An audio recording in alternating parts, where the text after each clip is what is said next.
Good afternoon. My name is Rusty Snell, and I am in Chagrin Falls today, and it's Friday afternoon, and I am recording a video today instead of live on Sunday, and here's why. So the cool news is Summer Snell, my daughter, is graduating from high school. Sunday is the ceremony, so that's very exciting. It was supposed to be at 2 p.m., which is perfect. We can attend Sunday service together, preach, do all that, and then my family is going to arrive and drive up, and we will go to the ceremony and watch my daughter graduate from high school. But we just got a notice a few minutes ago that they changed the time. The time is now 11 a.m. on Sunday instead of 2 p.m., which really messes everything up for us. And the reason it's hot, and they are afraid that people will just be super uncomfortable, so they changed it to 11 a.m. So I talked to Jeff Purvis, and he said, hey, if you could get this done sooner rather than later, it takes about a day for this sermon to upload.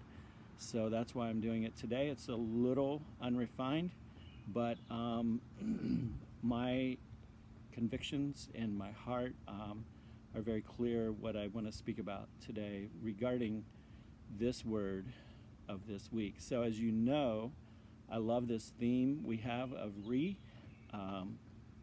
have done resurrection, renew, remember, reconcile, remain, reliable, repent.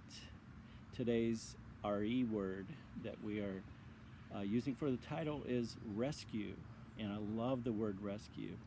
I like it because it's intense. Rescue is just an awesome word. It stirs up something in me that's serious, and it's intense, and somebody put their life on the line, and somebody was in danger. And the definition is to free from confinement, danger, or evil. To free from confinement, danger, or evil. That's when we use the word rescue. It is intense. To save or to deliver. It's an awesome word because when I was thinking about it, there's two ways that we're used to hearing the word rescue. One is more in a physical way. If you're physically rescued, people love to talk about that. People love to go on YouTube and watch live events where people are rescued. Coal mines. I remember a few years ago, I think it was Mexico, that there were, I don't know how many, 8 or 10 guys down in a coal mine for days and days and days, and somebody put their life on the line and rescued them. And just a few years before that in Pennsylvania, I remember the same thing happening. There were men trapped underground in coal mines. That just seems like a really, really dangerous way to live. If you're considering coal mines for a living, maybe think about something else. Can't think of a worse way to die than in a coal mine collapsing. Anyway, people stranded at sea that are rescued. We love to hear those stories. It's powerful. It stirs up something. It gets my adrenaline going. It usually makes me ask questions about it. Tell me more. Where were they? How long were they down there? Did they have food? Did they have water? Who was a hero? What did they do? And then there's spiritual rescue. And the general population, I think just in general, it always, when I talk about being spiritually rescued, I oftentimes, by the general public, I'm not talking about, but by disciples of Jesus, by people at work or in my community, I love to tell the story of being rescued by Jesus. I love telling that story. Many, many times the story is interrupted by a change of subject. Somebody that I'm talking to will change the subject. It's just awkward. It's too dramatic.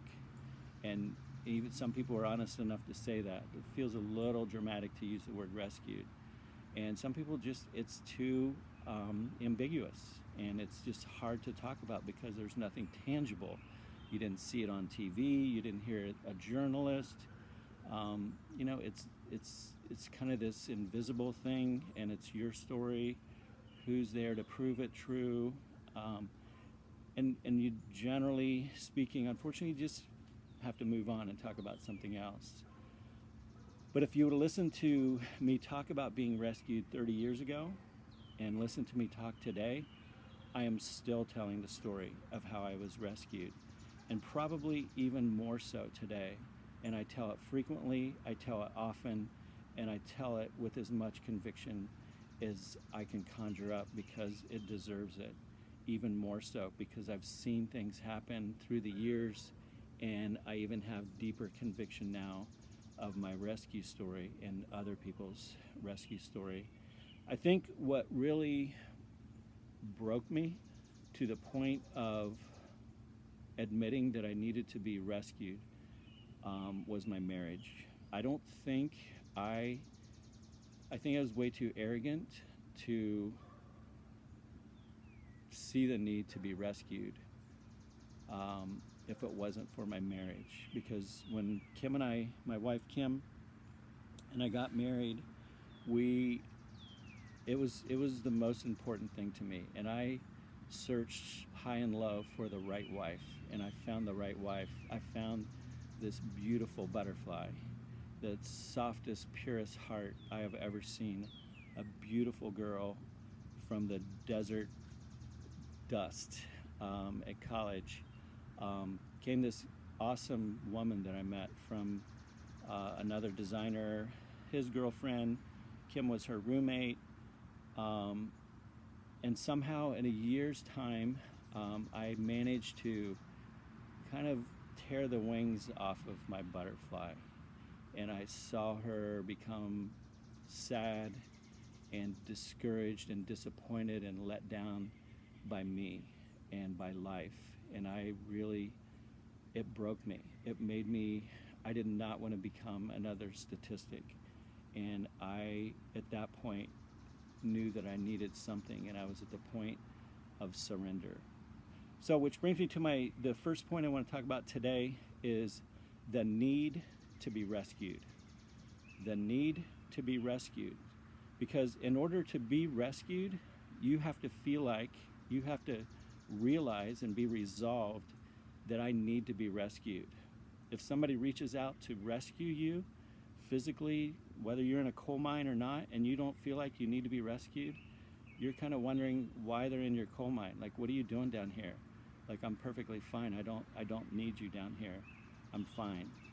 But so you need to realize and be sure, I am sure that I need to be rescued, so that when that person comes to rescue you, you are grateful. You reach out to them because your life is in danger. You're in great danger.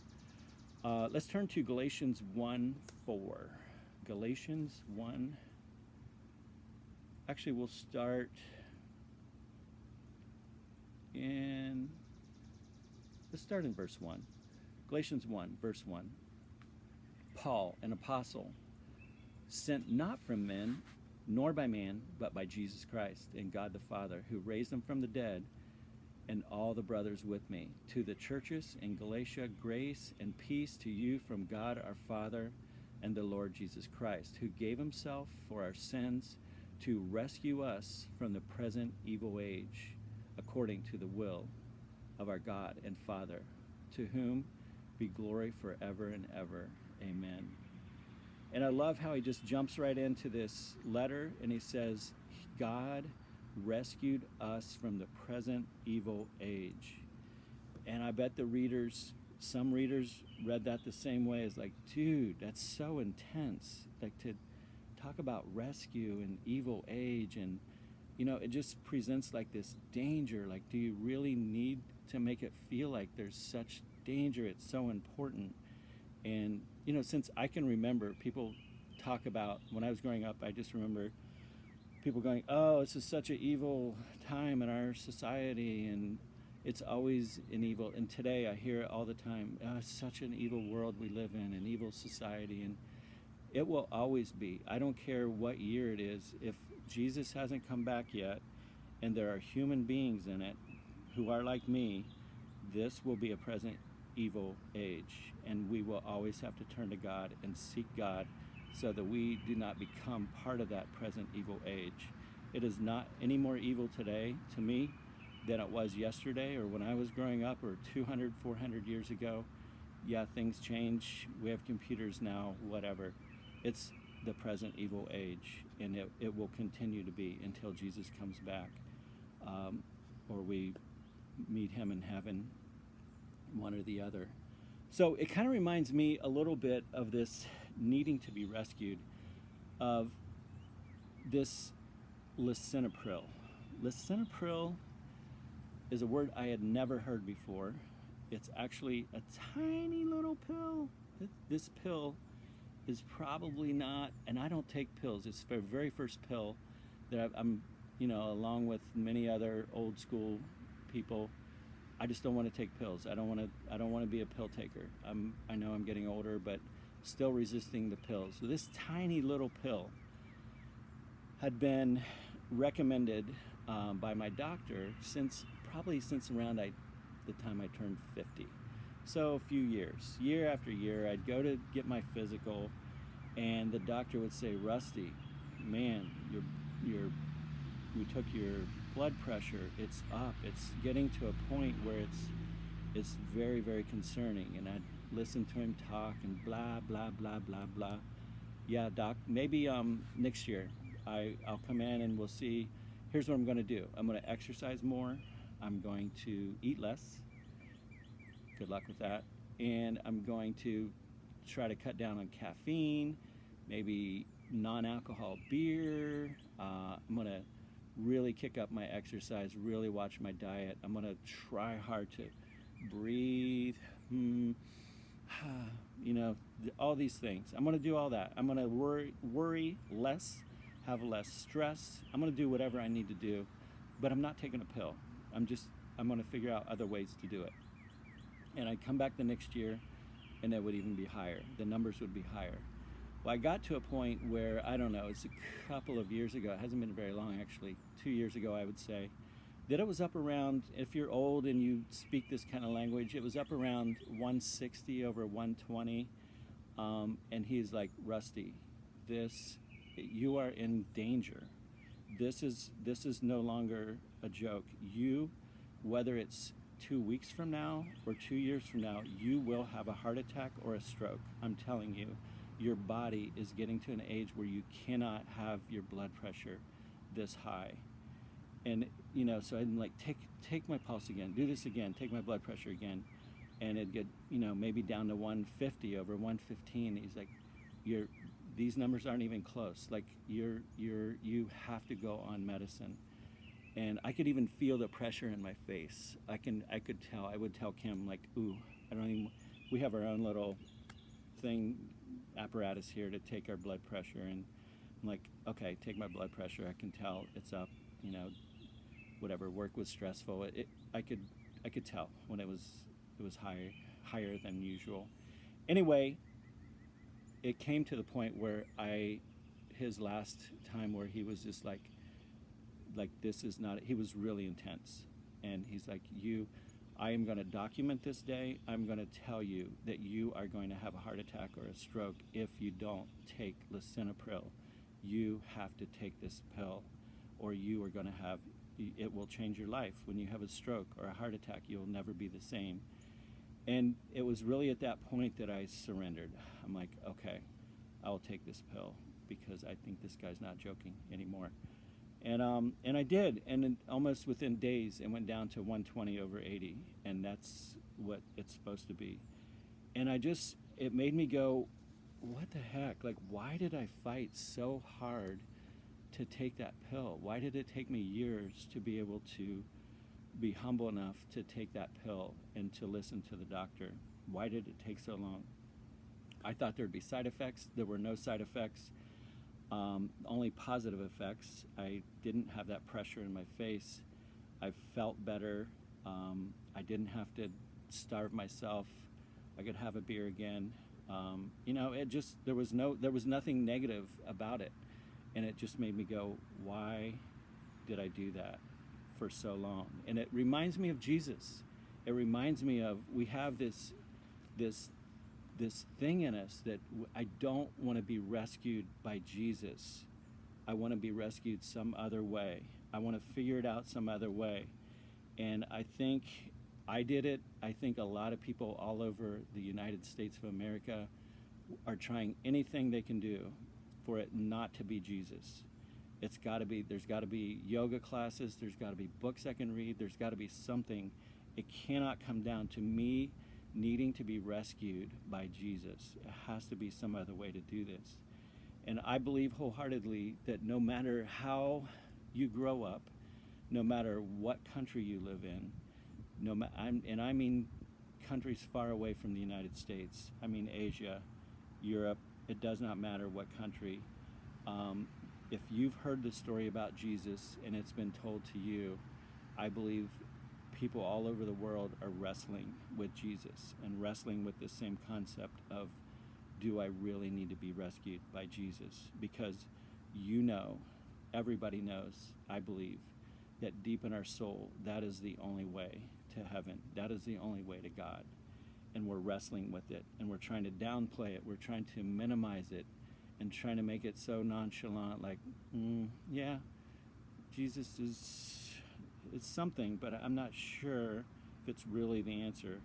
And why we're trying so hard to find something else to rescue us other than Jesus, I don't know. I think it'll be my second point, actually. I do know, but I'm not going to talk about that right now. One of the reasons I know is I had the opportunity to go to Japan many times when I worked for Sony, probably around a dozen times, but I had a lot more opportunity to go to China when I worked at my last job designing houseware products. And this one conversation I had with another designer, a Chinese designer, his name was Ting, or he's still there. His name is Ting. He's probably 27, 28 years old now. We were riding on a train, and it kind of confirmed to me my conviction about Jesus all over the world and people wrestling, because I was riding, it was morning, and we were headed from Shenzhen to Guangzhou. If you've never been to China, these are tiny little towns that nobody's ever heard of in the United States. They're larger than New York City. They have more people than New York City, and we've never heard of these cities here in the United States. But in China, they're considered small because there's so many larger cities, which blows my mind how many people are in China. So we're riding on a train from Shenzhen to Guangzhou. I don't know, it was like 7:30 in the morning probably, and the sun was coming up over here on the left side of the train. And we're just riding, and I'm like, I just need to talk to Ting about God. I just do. Like, I had a relationship with him. I knew him well enough that, I felt like he knew I cared about him. This was not just coming out of left field, but it was coming out of me just concerned about him, and I care about him, and he knew that. And I just said, hey, Ting, do you believe in God? And he's like, what do you mean by that? And I already knew that would be tough for him, because I had already talked to several people in China about God, and because it's a communistic country, the concept of faith is really, really difficult. They don't understand that. How can you believe in something you can't see? Like, that's not even, like, conceptually, that's not even possible. And I don't think how we realize how good we have it, that from the time we're born, it's not uncommon for our parents to tuck us in bed and talk about Jesus and tell stories about Jesus and Bible stories, and we sing songs about the Bible and Jesus, and it's just ingrained in us that it's okay to believe in something you can't see. And, we believe in electricity, and we can't see that. We believe in a lot of stuff we can't see. But it's okay to believe and base your life on something you can't see. That's not crazy to us. So I knew that possibly would be a struggle for Ting, and he's like, what do you mean by that? What do you mean, do I believe in God? And I said, the sun over here on the left side of the train, that sun, what created it? How did it get there? Why did it come up this morning? Who created you, Ting? How did you get here? Who created those trees over there? Who created that lake over there? And just immediately he started talking about Jesus. He's like, okay, so you want me, you really believe that Jesus created that? That was his response to me. And I said, I am really wanting to hear what you believe, Ting. What do you think? How do you think those things got there? And he just went on to say that this is without me prompting him or even talking about Jesus, I refuse to believe in a man that you cannot see based on a book. He's like, is that what you're talking about? And I said, Ting, I'm not talking about anything. I'm listening to what you're talking about. I'll tell you what I think in a second, but right now I'm just interested in hearing what you think. And he said, I cannot believe in something I can't see. I have to see it in order to believe it. And I cannot believe that people are following a man from a book that they read, and that's what they're basing their life on. That's crazy to me. And he's like, doesn't that seem crazy to you? What do you think? And he's asking me what I think. And I said, I agree with you wholeheartedly, Ting. I think it's absolutely crazy. I really do. I think it's crazy to follow a guy that I have never met before. Wholeheartedly. Actually, it changes my life to the point where I make decisions in my life based on this person I have never met before. That's crazy. I wholeheartedly agree with you. And I agree that it's even crazier that it's just in a book. This one book that tells stories about this man is what I'm basing my life on. That is crazy. I agree with you. But if this one man really is God, the creator of the universe, the creator of that sun, the creator of you and me, and he rescued me from myself and from the darkness, and he is the only way that I can have peace in my life and have purpose and live with him forever and be saved of all my sins and be rescued. If he's the only way I can be rescued, that's crazy, I know, but it requires me to live differently. It requires me to respond in a certain way. And I'll just tell you, Ting, I just want you to know, sorry about the Harley Davidson that just drove by. I know this traffic is probably a little noisy. But I think that Jesus really did come, Ting. I think he came to the earth to show us how to live. I think he came to the earth to save us. I think he came to the earth to show us what God is like. And if he did, it requires me to live differently. It requires you to live differently. It requires a response from us. And I'm just telling you, if you change your mind, you ever change your mind, come and see me. Come and talk to me. I will teach you about Jesus, and it will change your life. If you give Jesus a chance, it will change your life. It changed my life. It changed everything about me. And he said, okay, that's a deal. So the second point is the response for being rescued. The response for being rescued. Colossians 1, we'll start in verse 9. Colossians 1, verse 9. For this reason, since the day we heard about you, we have not stopped praying for you and asking God to fill you with the knowledge of his will through the spiritual wisdom and understanding. And we pray this in order that you may live a life worthy of the Lord and may please him in every way, bearing fruit in every good work, growing in the knowledge of God, being strengthened with all power according to his glorious might, that you may have great endurance and patience, and joyfully giving thanks to the Father who has qualified you to share in the inheritance of the saints of the kingdom of light. For he has rescued us from the dominion of darkness and brought us into the dominion of the Son he loves, in whom we have redemption for the forgiveness of sins. Wow. If Jesus really, truly rescues us from the dominion of darkness to the dominion of light, it requires an intense response from us. If he rescued us into the way, he showed us the way. In the book of Acts, it often uses the term the way, as if there is a way to follow Jesus, and this is the way. And all the other ways, that's the kingdom of Jesus, all the other ways are the dominion of the darkness.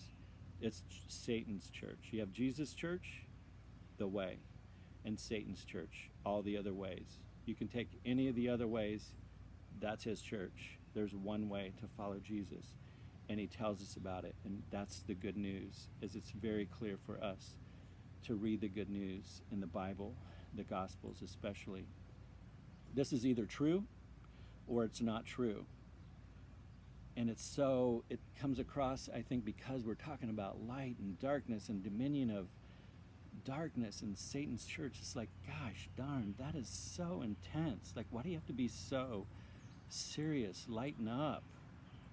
And you can't read the Bible, you can't look at these kind of scriptures and go, lighten up. Lighten up, Jesus. Lighten up, Paul. Like, why do you have to write letters like that? Lighten up a little bit. And Paul's like, no. If you have been rescued, Paul was rescued by Jesus. And if I was rescued by Jesus, many of us in this audience today, rescued by Jesus. If we're rescued by Jesus, we cannot believe that and act in a nonchalant way. Jesus rescuing us, it is kind of different. Again, as we were talking about earlier, well, we weren't talking about it earlier. I'm doing most of the talking, sorry. As I was talking about earlier, Jesus rescuing us spiritually is different from being physically rescued. And there's no news team, there's no journalists, there's no YouTube showing Jesus rescuing us. There's, no Facebook showing the actual Jesus here in person on earth rescuing us. It's faith. It's in our mind, it's in our soul, it's in our heart. He isn't even physically on this earth. We can't get a video of it. We can't prove that it actually happened, that we were rescued. It's like he's in the shadows. But that doesn't mean it's not true. It's powerful. It's true. It's real. It turned my life upside down. It turned your life upside down. And from the beginning of time, the Jews would forget thousands of years ago, before Jesus, the Jews in the Old Testament, the Israelites would forget that God rescued them. And it ticked God off.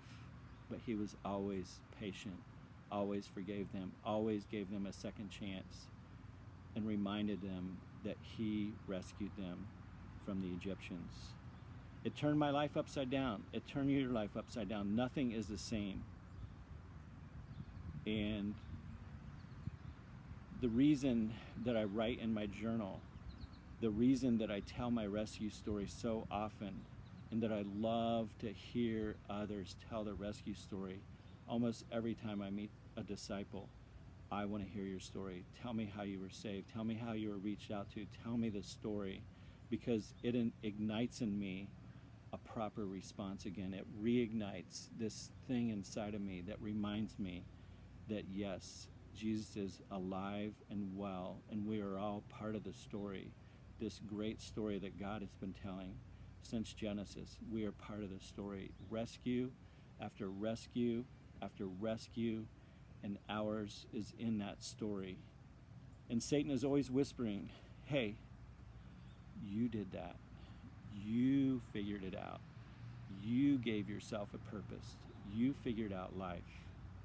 That wasn't Jesus rescuing us. He's always whispering that. into our ear.